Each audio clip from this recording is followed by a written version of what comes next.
Hey guys, welcome to another session of FFBE Global News. And so this coming week we have Dragon Quest, and this is a limited banner, so for those of you who are Dragon Quest fans, this may be a banner you want to pull on. Now I'll give my kind of thoughts on whether or not I want to pull on this banner or not in a bit, but let's take a look at the units here and let's break them down and see where we can find use for them, if they're useful. So we have two 5-star base units, Dragon Lord and Orochi, and the rest are 4-star and 3-star base units. And yeah, so a lot of people that at least on my Discord channel, not really excited about this banner. They've already talked a lot of crap about it, but let's take the unbiased view, guys. Let's really take a look at what they can do before we make that decision. So again, this is coming this Friday. For the next 2 weeks, we'll have this banner available to us. Now keep in mind, this is limited, so they'll never come back unless they do a rerun of the banner. So if you want to do your polling, poll now. One thing about Dragon Quest that you know, if you're new, if you've never heard of Dragon Quest, it's an old RPG. It's old back in the day when Squaresoft and Enix, Squaresoft hasn't obtained Enix yet, hasn't bought out Enix. So as you know, now it's called Square Enix. So if you're of the younger generation, you'd be like, what is Enix, right? So Enix used to be an independent video game company, wasn't owned by Squaresoft, and Square Enix used to be called Squaresoft. And Dragon Quest used to be this like JRPG that was kind of like along the lines of Final Fantasy. There were a couple versions of them too. So as we know, like at least in the Super Nintendo and Nintendo versions, we had Final Fantasy all the way up to 6, I think. And Dragon Quest also had a couple variants in the Nintendos back in the day. So that's why this may be reminiscent for a lot of people. Like Liquid Metal Slime for me, Dragon Lord, Orochi, these all are like monsters that mean something to me. And they also had spin-offs where it's called like Dragon Quest Monsters, which is awesome, which is, to me, it's like a better version of Pokemon.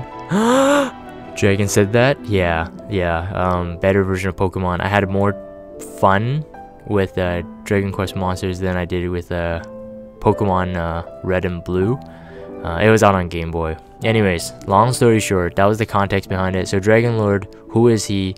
So he's like the main baddie in Dragon Quest, like the final boss. He was bad. He was you needed to grind to be able to fight him, but apparently he's really nerfed, at least with his skill sets here. So let's take a look at his Trustmaster reward first. So Dominating Spirit, restore HP, MP, fill LB gauge every turn during battle. This is auto heal every turn, obviously. It's 1800 HP with a 1x multiplier, so based on your spirit and magic. And fills 10% MP per turn, so it's a bit better than your regular MP auto refresh.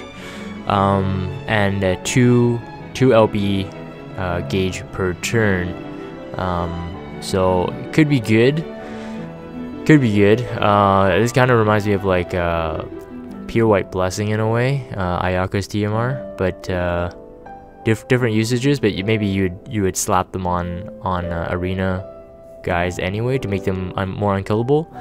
Maybe slap it on CG Fina or Ayaka and have them with evasion, high spirit, have them harder to kill, and then once the opponents can't take you down, the LB gauge fills, bam, you got auto revive to the entire party, auto heal everything.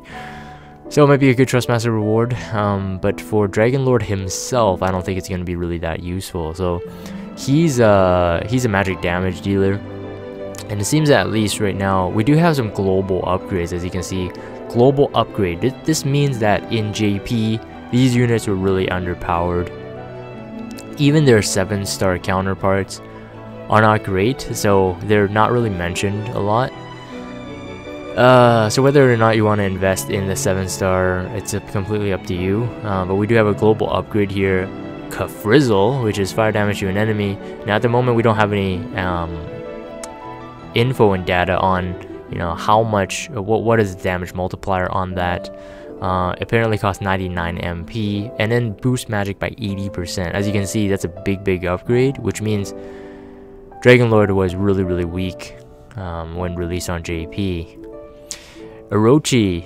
Alright, so Orochi, this 5-headed dragon, also again, very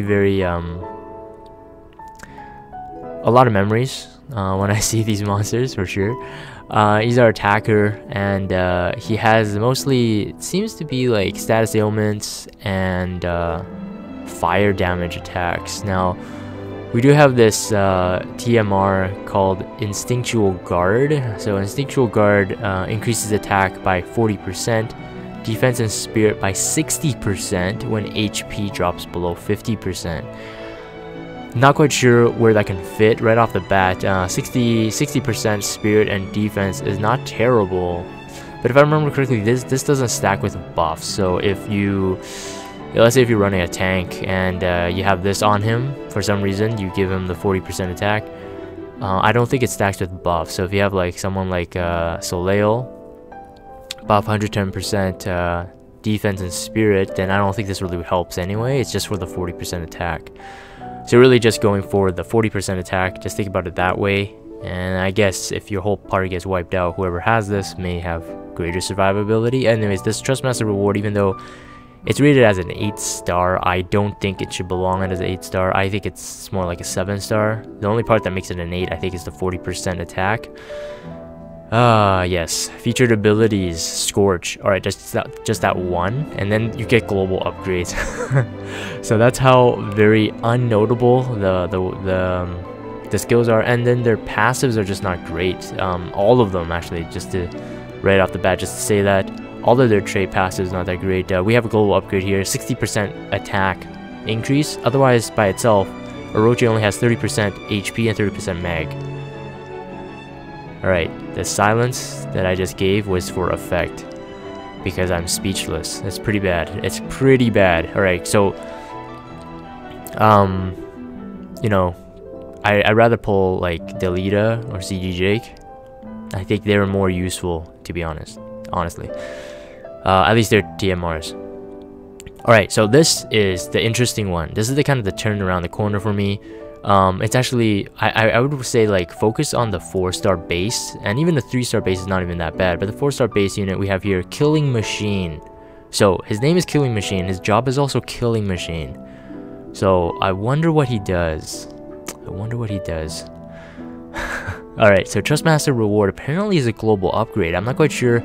Again, I'm recently, like, new to JP, so I was kind of like way past the Dragon Quest event in JP, so I have no idea. I never looked them up myself because they were time limited, so you know, why even look them up in JP, right? So Trustmaster reward, global upgrade. This is apparently an upgrade, so it's actually really good, guys. So this is a sword, 114 attack, and it enables machine killer, so boost damage against machina monsters. So machine type race, you get an extra 50% in the killer, which, you know, not to spoil anything for those of you who just play global, but couple good trials coming up that do require machine killer. Now, obviously, if you haven't finished Agaeon's trial, well, having this would be pretty good, depending on who you're running for Agaeon's trial. Maybe you're new, maybe you have an Onion Knight, you want to chain with a friend. Have this Traumatator sword, and I think you're gonna do well. We don't, later on we're gonna get Espers that have machine killer, and obviously you can have slap on machine killer TMR from Edgar, but this is good. So in my opinion, I'm gonna be pulling the dailies, hoping to get one of this guy, just machine killing machine here. But yeah, so featured abilities, we got Unbridled Blade, damage one enemy, so he's pretty much just a physical attacker as well. Again, nothing too special, nothing too notable, so take a look at the wiki if you want. Again, really terrible passives, really terrible. You have 40% crit rate, 20% HP, 30% attack, and that's it. And he has a passive called Double Trouble, which normal attacks hits twice. So why? I'm not quite sure. It's not great. Liquid Metal Slime, one of my favorite monsters in Dragon Quest, because this guy, he has crazy defense. So as you can see, look at the stats there.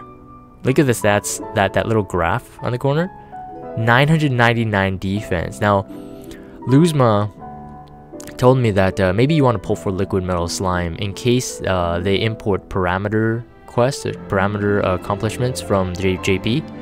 So on JP there are these parameter missions, so you can get like great rewards like tickets, items, and stuff like that if you hit certain parameter or statistic thresholds. So if you have like 1600 defense or something, over 1600 defense, you get some great item. If you have like 25,000 HP, you get some great item. And apparently Liquid Metal Slime makes the defense parameter really easy to achieve. So she was saying that maybe invest in it, maybe, but we don't know if parameter missions are even coming anyway, so that's a whole other thing. But Liquid Metal Slime, again, job is Liquid Metal Slime. I don't know, man, this is really uncreative. They use the same job as the name. It's just like my name is Jagan, and guess what my job is, guys? My job is Jagan, right? Come on. That's pretty funny. So Trustmaster reward, we got 7-star on the Traumatator sword, and we have 7-star on the Metal Slime shield. In my opinion, these are better than Orochi's TMR. So his defense plus 49, nullify poison, sleep, paralysis, confusion, disease, and stone. So I mean, these are like really annoying status ailments. You got all the ones that really make you, you know, unable to move, and poison's really harsh too, especially if you have a lot of HP. 10% HP each turn, ouch. Sleep, paralysis, confusion, disease, and stone, like all these are actually really annoying. So if you have this shield and it's 49 defense to boot from a 4-star, it's a light shield too, so you could slap on light shield arts from Stag Trial, and whoever has this shield on would be pretty beefy. Now, Liquid Metal Slime is, again, he has apparently one passive trait called Metal Body, which is resistance to all elements by 50%. Now, if you have the right TMRs, you can pretty much make him invincible, and because his defense is so high, he'd probably be a pretty good tank, I guess. But he can't do any tanking thing. He can't provoke or anything like that. So like you could probably use like Illusionist Nicole or something, and put him on the forefront to receive attacks. But then at the same time, why don't you just use evasion, right? So that's, again, as the unit himself, he's not gonna be great, but definitely one that I might be looking for. Again, I'm just gonna be pulling the half-price daily summons, hoping for that. Now, here we get to our 3-star base. So we have Golem here. So job is Golem again. Really disappointed, man. They have different jobs, man. He could be like, his job is statue or something. That might be nice. Trustmaster reward is mighty defense, boost defense by 40%. This might be okay. We have other TMRs that also give defense by 40%. If I'm not wrong, I think we recently had one that has 40% defense too. I swear I used it somewhere. Someone has it, but it's pretty much identical. So again, if you're pulling, you're gonna get one of him, and you're gonna get this anyway. Is it useful? I don't know. Personally, if you're gonna use defense on, let's say, a tank, a physical tank, you want 2 Razzler TMR, you want 2 Patriotic Recalls, 60% HP, and then equivalents to 40% defense with 2 Patriotic Recalls. You have way more survivability that way than 40% TMR. But again, if the parameter missions do come to global, and there is one that says, like, you know, get like 1800 defense or something like that, then slapping these TMRs on just the defensive trait would be good. So again, if you are pulling even the dailies, I'm assuming you're gonna get 1 or 2 maybe of these guys. So just keep them anyway. Notable skills, not really notable, so I'm not going to really talk much about it. But again, look, like Golem, he's supposed to be like a tank, right? The HP is highlighted in the graph there. But he has only one passive, this 30% HP. Again, this is pretty jokey. Pretty jokey. Alright, so we have Robbin Hood. Okay, so if you know your Disney and movies and whatnot, Robbin Hood, but his name is Robbin Hood, but it's actually spelled Ood. And the job is, again, like you can guess, Robbin Hood. So we have a theme going on here. Global upgrade, Moon Axe. So this is actually a pretty decent axe. Again, for a 3-star, I think these are getting better. They're getting better TMRs than our 5-star base units. I kind of wish they globally upgraded the 5-star base unit Trustmaster rewards. But we got Moon Axe, 125 attack, chance of confusing enemy. The confusion part might not be the thing you're going for here, but the axe itself, 125 attack, is not terrible. As you know, axes also have a greater damage variance. So if you want like higher damage, let's say Onion Knight, I think can equip axe for example. You can have one that is Moon Axe. If you don't have anything better on the other hand, since Onion Knight can dual wield, you most likely have Onion Sword on your right hand, and then on your left hand you can have Moon Axe or something like that. Currently, I've been using something like A2's TMR Beast Lord, which is 125 attack, but it's a large sword, and I think axes have greater damage variance, so something to keep in mind. But again, it's a 3-star, so if you're pulling your dailies, you might be getting 1 or 2 of him. Who knows? And if you are pulling a couple tickets, we'll talk about that. You might be pulling. You'll get them anyways. So again, nothing notable. We have his passive is LB gauge fill rate 100%. He has evasion 10%, so that's surprising for his sprite because he looks big, right? Big and clunky. But then I guess he has stripped off all his clothes and left just his underwear and boots and his hood. So maybe he is lighter than usual. Anyways, on May 3rd, there's Ability Awakening update for these guys. So we don't know. Maybe they'll be good, but I highly doubt it. We also see Slime there. So that means Slime is either going to be a free unit, or he's also pullable, but he's just not mentioned on the banner because he's probably even worse than what we've seen so far. And we have our event this week, Dragon Quest Event Dungeon Monster Carnival. So I kind of want to say Monster Carnival. Alright, so apparently in JP, the Dragon Quest event was a raid event. Now, when that was announced that we were having Dragon Quest, and the guys on Discord were saying that, oh yay, Dragon Quest raid event, and they were like, their yay was sarcastic yay. I was thinking, how does that even work? Because currently we're in March on Garuda, Final Fantasy 14 raid event, and we never had back-to-back raid events where it's like in between the week. So as you know, most events last for 2 weeks, unless it's some kind of really special event or something like that. But most events last for 2 weeks, so you can't possibly have 2 raid events. I'm like, how would you manage the orbs, right? I don't think we've ever had that. We've had back-to-back in terms of one event ends and then the other one begins, but we never had back-to-back where it overlaps. So we have this for the next 2 weeks, Monster Carnival. It's apparently a King Mog event, so I'll always welcome King Mog events because you get to trade a lot of stuff. You get some tickets here. So a beginner, you get a rare summon ticket, and you get your King Mog trading stuff, which is gold, apparently gold coin. Elite, you get you get 500 lapis and 5,000 for legend. Collect and exchange gold points for items. So as usual, King Mog events, you run those event runs, and then you get those gold coins, and then you can trade for stuff. So let's see here. We have let's see, Wave of Panic, Metal Slash, Hustle Dance. They're all 4 stars. I'm assuming they're going to be pretty bad for long-time players, but if you're new, they're going to be good for you, I think, so that would be fine. We have a large sword here.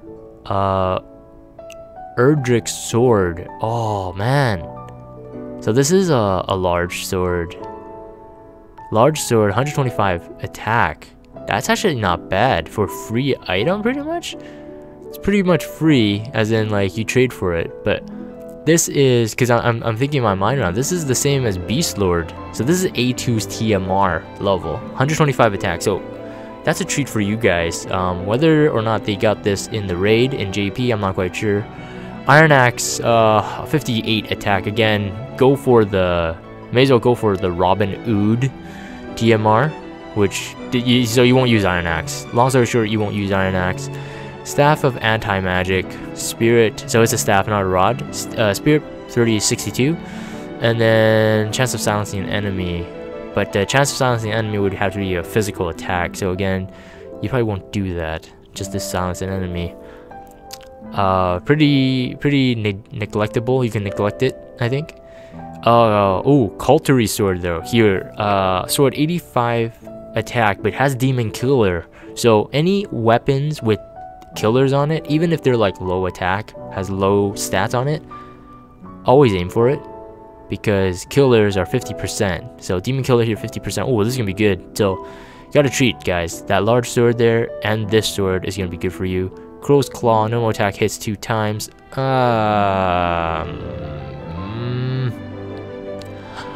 Oh, maybe okay, I guess, if you have, let's say, a countering tank. So let's say 3-star base Cecil, provoke or cover, and then have him counter, like have a countering ability or countering accessory like Black Belt, and maybe have Crow's Claw. But I don't think he can use claws. I used Twin Lance for him to do that. So you hit twice every counter, and then you get some more limit burst Chris. That's the only place I can think of using it. Big Boss Shield, 45 defense, auto shell. Again, Big Boss Shield. This is a large shield, but it's not good. It's not good. Great Ghost Trident, 82 attack, Ice Elemental, and Aquan Killer. So wow, 3 weapons are really good in this event. Get those guys. I think high priority. Ice Elemental Lance, or Spear, which is good, and Aquan Killer. So aquatic creatures like Leviathan, like Orthros and Typhon. Orthros is Aquan, so yeah, definitely get this. This is good actually. And then you got your bonus units. So you got Gold Golem and Liquid Metal Slime. If you find them, they can boost your bonuses. And then so one of the things that was complained about, at least on Discord this morning, was just like, oh man, they're making this a King Mog event. That means they're forcing you to pull. As you know, if you have these bonus units, you get more coins, so you don't have to grind as hard and spend as much energy, because you get more coins, so you can trade faster, and you can, you know, get in and out of the event quicker. So maybe you could complete in a week if you pull for these. Now, this is what I'm confused about. I thought Orochi was... Oh, sorry, my bad. So I gave wrong information previously. I said Orochi was our 5-star base unit. He's a 4-star base. So if that being a 4-star base, then his TMR is not terrible. But Dragon Lord 100%, 75%. So as you can see, yeah, maybe you want to take along those guys. And oh, we have King Slime. Maybe he's the boss. He's the little big fat slime there with the crown. So yes, a lot of memories. I think this is the only reason you'd be pulling for this banner. Memories, and then maybe bonus units for this raid, for this King Mog event. And to finish off our week, Final Fantasy XIV, the True Garuda. So True Garuda, as we know, we have March on Garuda right now, and it's been, you know, complained about, if it's a complaint, that it's too easy. Now, I personally appreciate really easy raids, because you can just go in, 1-turn KO, and you're out, right? Because who has the time to really grind the orb boss, right? The raid boss. So I appreciate that 1-turn KO thing, but here we have this new challenge. So the True Garuda. So True Garuda, we'll see how hard she is. So far, I've been able to 1-turn KO everything that has been coming. So I'm not having too much fun, but it's fine. I always welcome this challenge here. So this might be a semi decent one, I guess. But anyways, you want to have Bird Killer, so Tetra Sylphid, or even Bird Killer innate. So Titus has Bird Killer passives. You want something like Titus, and maybe have a throwing weapon on him, have Tetra Steel Feed, and even slap on a Bird Killer TMR if you want to overkill. But yes, so this should be okay. Let's see. Once Chirada and Serpana appear, defeat them as fast as possible. So apparently she summons. All right. So I've never taken her on in JP, so I have no idea what to expect here. Be careful not to destroy the monolith Kupo. So, all right, whatever that is, we'll take Mr. Moogle's advice. Mission rewards. Usually, complete the quest, you get 5% Trust Moogle, and clear it, you get a 5% Trust Moogle, so usually 10% Trust Moogle by the end of it. And 10,000 raid coins, 2 rare summon tickets, and a wind-up Garuda. Now, these wind-up toys, accessories, are pretty funny. They're pretty good, actually, most of them.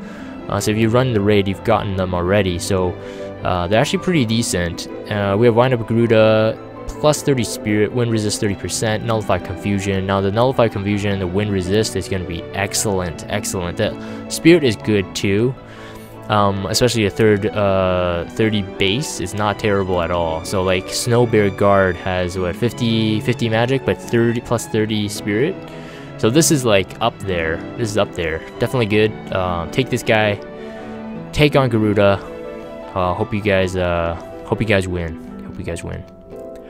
New quest, guys. So Dimensional Vortex, Chamber of the Fallen, new trial, new quest awaits, familiar foe has appeared, the White Dragon. So these are gonna be like the true reborn of them, right? So in JP they're called like ultimate. So like Intanger Ultimate, the Great Demon Ultimate or something like that. So here we have the White Dragon. Apparently it's not called White Dragon Ultimate. Maybe Global is taking a different naming route. But if it's like JP, it's going to be in like a separate chamber room. I'm not quite sure if they're just going to slap it on the main chamber, but main chamber page. But anyways, you have White Dragon, and when I started JP, this was one of the first trials that I finished. I had a carry unit with me, but I think on global I should be able to take him on because my global account is way more pro. So it has a lot of elemental attacks. Dragon Killer is super effective against it. Kupo. So Dragon Killer, like I was just saying before, guys, all these killers from these weapons, they're gonna be great because you're gonna run into trials that you're gonna use those killers. You're gonna use those weapons. So Dragon Killer, have on if you have Roberta, Crimson Blood. Let's see here. There's a Bahamut's Fang. If you were playing a long time ago, it's another spirit with Dragon Killer. Thinking about all the Dragon Killer stuff that you have. Well, you have Odin, the Esper, has native passive Dragon Killer, and yeah. So look up wikis or whatnot. You'll find it. I'm pretty sure if I dig into my inventory, I'll find tons of Dragon Killer stuff. And obviously, if you have attained Bahamut, you may have Dragon Killer Plus. So slap that on, is gonna help you a lot, but it shouldn't be too difficult, guys. It shouldn't be too difficult. We have so your complete the quest, your clear reward, you get Murasame Plus. So Murasame Plus, if you had the first one, I think it was like 61 attack, but this one is 111 attack and plus 14 magic. That's great. So we're getting up there. Our gear is getting good. So the last, I would say, trial katana that was good would be Gilgamesh's blade, right? That was 108 attack, but this is 111 now. Getting up there. This is better than Hiomanto Irwin's, even though it has no elemental on it, but it has 14 magic. So might be good for a hybrid damage dealer that can wield katana. We'll talk about that in a bit. 10% Trust Moogle, defeat the dragon with an Esper. Party of 4 or less, you get your rare summon ticket, and clear without any allies being KO'd. You get Katana Enchantment. So boost attack and mag when equipped with Katana. So this is what I meant, because the attack is apparently 20% attack. Magic is 30% when you equip with Katana. So this is when I first played this, I'm like, why would you need 30% magic on a Katana user? But when I got on JP, got Kurosame, hybrid damage monster. Put a katana on him. and have Katana enchantment, and I kind of figured out why. Alright, so hybrid damage dealers may have great benefits using this. Yes, so new trial, guys, new trial. Good luck on it, and hope you guys have fun. And that is it for the news, guys. So this was, again, been a long one, so a lot of insights from me this time. Now, I didn't say whether or not I should be pulling on this, or will I be pulling on it. I kind of hinted it, I think, throughout my discussion of the units and their TMRs and their skills. I'm not going to be pulling on this, guys. Right now I'm sitting on like 90 plus tickets on global, and it's not to say that I've never used it. I mean, I used it on like CG Fina and etc., but it's been pretty chillax on the JP side, to say the least, or on the global side, to say the least, in terms of banners and units that are kind of like useful. So I don't know, let me know what you guys think. Will you be pulling on this just for nostalgia's sake? Will you be pulling on it because you love to pull? Will you be pulling on it just because you actually think their TMRs are good? Or maybe you're pulling on it for the King Mog event. In my experience, you've never really needed the bonus units to complete the King Mog event. It's just it takes you a longer time to grind, but it's not impossible. So to each their own, it's up to you guys. It's just my suggestion that you could save your tickets in Lapis for something better. And I know that in a couple banners, we're gonna get some game changers. So keep that in mind, guys. Keep that in mind. And again, thanks for watching, guys, and I'll see you guys next time.